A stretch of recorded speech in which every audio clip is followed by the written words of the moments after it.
Las Tesis.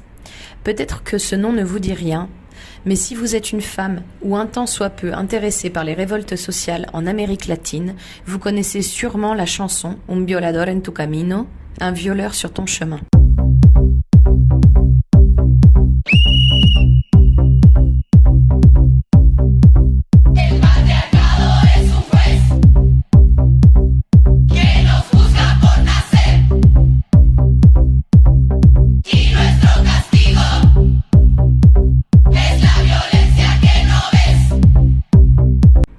Cet hymne contre les violences faites aux femmes a été créé en novembre 2019, en pleine révolte sociale du Chili, par Las Tesis, un collectif artistique féministe et interdisciplinaire de Valparaíso. Cette chorégraphie a été reproduite dans plus de 50 pays dans le monde et elle a aussi été réalisée à Paris. Ce collectif, créé en 2018, dans la vague féministe qu'a connue le Chili avec MeToo, est composé de Paula Cometa, Sibila Sotomayor et Daphne Valdés. Leur but, diffuser et vulgariser les théories féministes. Engagées dans la lutte intersectionnelle, féministe et anticapitaliste, elles considèrent les arts comme des outils puissants qui doivent être au service du peuple et de la justice. Partant d'un texte théorique, elles travaillent ensuite sur des concepts artistiques. Tout d'abord, l'étude de texte, c'est-à-dire discuter, écrire, comprendre, faire des recherches. Puis, le corps. Elles utilisent la danse et le mouvement pour interpréter et expliquer le texte étudié. Enfin, la performance, pendant laquelle elles rassemblent texte et mouvement avec un rythme assez techno, facile à reproduire dans la rue. Grâce à leur méthodologie de travail, elles réussissent à transmettre ces idées à un public plus large qui n'a pas forcément accès à ces écrits académiques. Elles combinent les arts visuels, les arts textiles et les arts du spectacle, à partir desquels elles créent un collage interdisciplinaire. Un violeur sur ton chemin a été créé à partir du texte de Rita Segado, anthropologue féministe argentino-brésilienne. Son texte, provocateur, fait référence à l'hymne de la police chilienne, Un ami sur ton chemin. De nombreuses femmes à travers le monde qui vivent dans la honte et dans la culpabilité d'avoir subi des agressions machistes se sont reconnues dans leurs paroles. Je cite : « Ce n'était ni de ma faute, ni de là où j'étais, ni de comment j'étais habillée. Le violeur, c'est toi. C'est toi. C'est les policiers, les juges, l'État, le président. » Fin de citation. Le 25 novembre 2019, plusieurs milliers de femmes se sont réunies Plaza de la Dignidad à Santiago pour réaliser cette performance. À l'époque, j'ai eu la chance de les photographier. 3 ans après, les artistes continuent de travailler ensemble. Elles ont lancé plusieurs nouvelles performances, toujours en relation avec le féminisme et l'anticapitalisme. Je les ai rencontrées le 12 janvier dernier, après un workshop qu'elles organisaient à Santiago. Je vous laisse écouter, en espagnol, ce qu'elles m'ont raconté des révoltes sociales, de la désillusion suite au rejet de la nouvelle constitution, de la montée de l'extrême droite et de la difficulté d'être artiste. Con ese proceso en particular, o sea, podríamos hablar no solamente del proceso constituyente, sino como desde el 18 de octubre de 2019, ¿no? Nuestras experiencias individuales en algunos lugares se encuentran, en otros no, en otros fueron bastante distintas, como los procesos subjetivos que estuvimos viviendo, pero por otro lado, evidentemente marcan un antes y un después en lo que compartimos como colectividad. O sea, al mes del estallido, cuando nosotras salimos a la calle a realizar Un violador en tu camino, es un antes y un después en nuestra vida íntima, cotidiana, laboral, activista, o sea, artística, creativa, o sea, marcó un hito, ¿no? Pero evidentemente lo que nos estaba pasando era diferente. Algunas tenían más ímpetu de estar en la calle, otras, y ahí me siento yo más convocada, me dio mucho miedo, se me activaron traumas intergeneracionales que me inmovilizaban incluso. Y en ese sentido el apoyarme en la fortaleza y en el ímpetu de, por ejemplo, mis compañeras es lo que hizo que a pesar de ese miedo estuviéramos después un 20 de noviembre en la calle realizando una acción, ¿no? Entonces a lo que voy con eso es que así como nosotras tres somos un ejemplo, pero también le pasó a todo el mundo a lo largo del país, a todos nos pasaron cosas muy distintas, ¿no? Pero lo que sí sabemos es que nos pasaron cosas, ¿no? Es que nos modificaron. En algunos lugares no es ni bueno ni malo, ¿no? No hay un punto moral, pero los procesos sin duda fueron fuertes, porque lo que vivimos fue un cambio político y cultural muy fuerte y que ahora ha derivado en un lugar de mucha depresión también, de mucha desilusión también a veces, pero eso no quita de que el proceso no ha sido, yo creo, de los momentos más importantes de la vida de todos aquí. O sea, como que vivimos cosas que pensamos, o al menos yo, que nunca iban a pasar. Como cosas de verdad que marcaron un antes y un después. Ahora, siempre lo decimos, ante una revolución, en general la respuesta siempre la reacción va hacia el conservadurismo, y es lo que estamos viviendo ahora a 3 años de ese hito, ¿no? Lo que estamos viendo es una potencia de la extrema derecha muy peligrosa, y que también derivó en lo que podríamos decir una herida con el resultado del plebiscito para la nueva constitución, ¿no? Como el haber perdido esa oportunidad que no sabemos si la vamos a volver a tener, ¿no? En el punto de vista desde lo institucional, porque otra cosa es lo que se disputa en la calle, otra cosa es lo que se disputa en el cotidiano, lo que se disputa en lo político, ¿no? Lo otro tiene que ver más con la política, pero eso no quita que es algo que yo creo que todavía estamos todas procesando. Siempre que nos preguntan decimos como, ¿cómo están deprimidas? Porque de verdad no es de la noche a la mañana, ¿no? Yeah. No es de la noche a la mañana dar vuelta a la página y ya. O sea, hay muchas cosas pasando, a eso voy, colectiva e individualmente. Entonces. No sé cómo vemos el futuro, pero sí que pero también, por ejemplo, como colectividad nacimos un poco paralelo, por ejemplo, a las tomas feministas, como que todo eso estaba ocurriendo en el país cuando justo también decidimos armar este colectivo también como un síntoma de algo más allá de esas tomas feministas, sino como como una necesidad de un cambio social, y ahí todos los frentes trabajando de distintas maneras, pero para que eso suceda respecto a las demandas feministas, por ejemplo, en el 2018.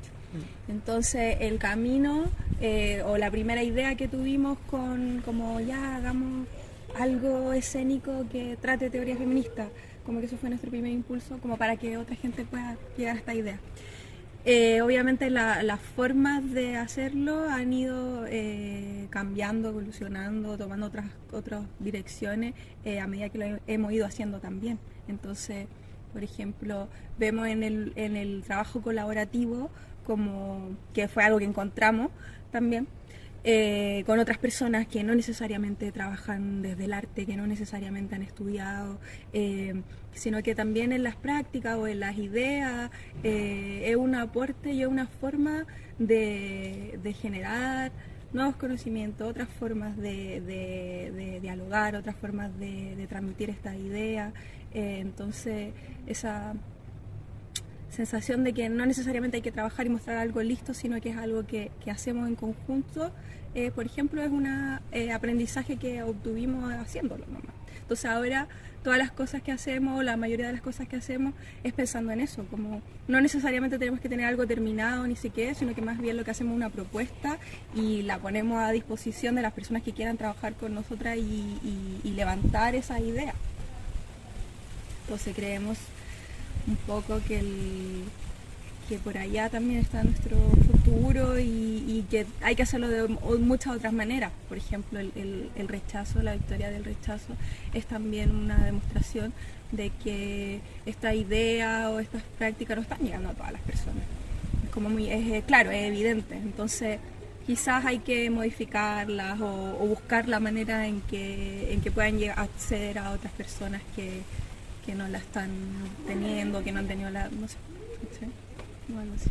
Al final ese sentimiento de depresión, a pesar de que podría ser inmovilizador, no lo es, porque como dice Dafne, al final hay una urgencia que es superior a eso.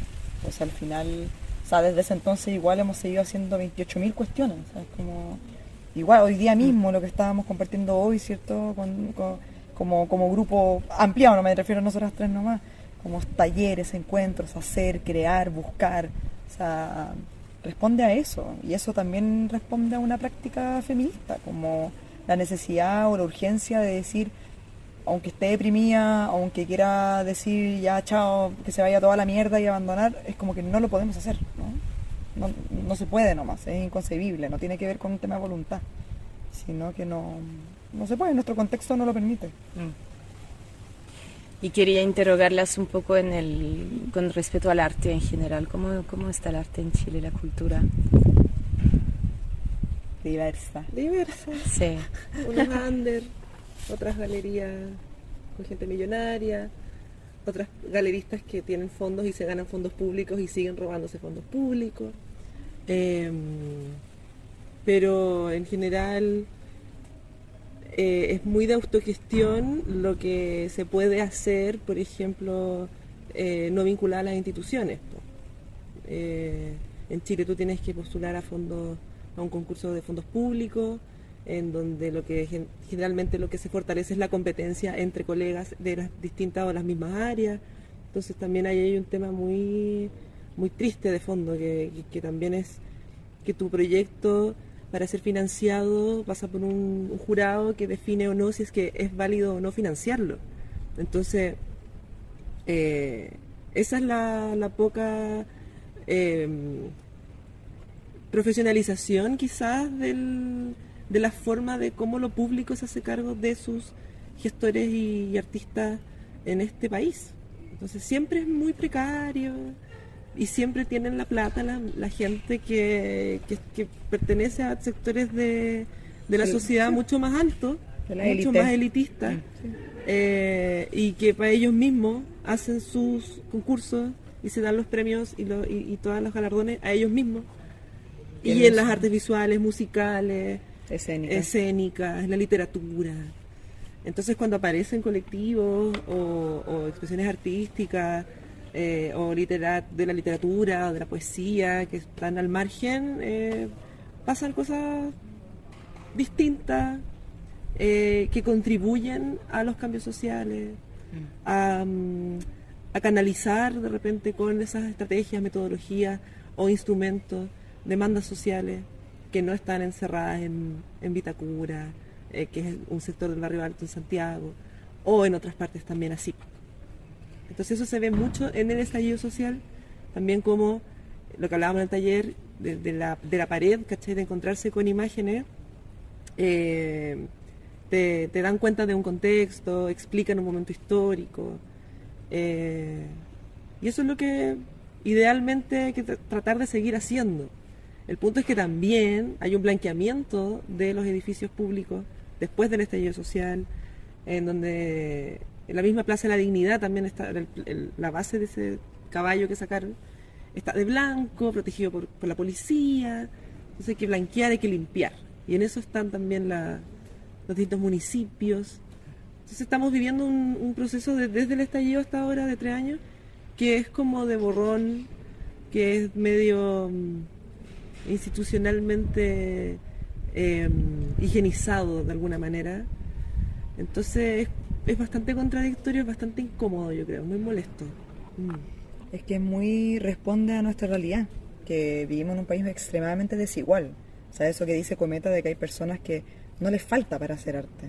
O sea, hay personas que tienen que el papá, la mamá les pueden pagar y construirles un centro cultural. O sea, al cual gracias a eso después van a postular a fondos para seguir sosteniéndolo y tal y tal. O sea, ese capital económico para comenzar algo, es muy poca la gente que lo tiene también. O sea, eso es real. Así como también saliendo de lo económico, hay personas que en este momento dentro de las artes se están viendo muy amenazadas.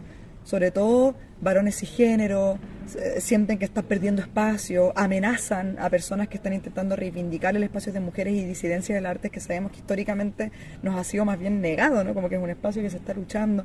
O sea, hay un tema ahí que está sucediendo ahora mismo, está pasando. O sea, hay personas que están viendo amenazados sus privilegios y están reaccionando también dentro de las mismas artes. O sea, no son solamente los fachos, los políticos, los aquí, los Opus Dei, no. Está pasando dentro de las artes también. O sea, artes en general, digo, como visuales, musicales, escénicas, en todas partes, ¿no?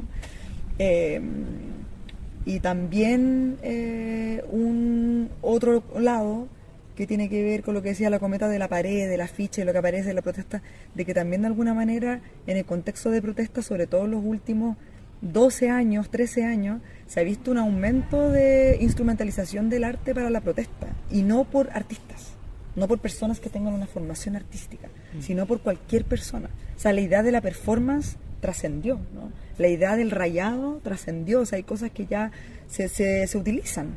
El flash mob, como esta idea de hacemos algo en conjunto, lo organizamos, no necesariamente viene de las escuelas de teatro o de las escuelas de danza, no, ya vienen de todas partes, o sea, ya también hay una concepción política del arte que está muy instalada, entonces hay muchas caras de la moneda en ese sentido. O de la voluntad también, como que surge de la voluntad nomás de estar, de hacer. No pasa por lo económico siquiera, también. Por la necesidad. Tal cual. Súper. Estoy. Si quieren agregar algo. Muchas gracias. Mándanos las fotos. Sí, gracias a ustedes. Nunca tenemos fotos nuestras. Gracias, muchas gracias.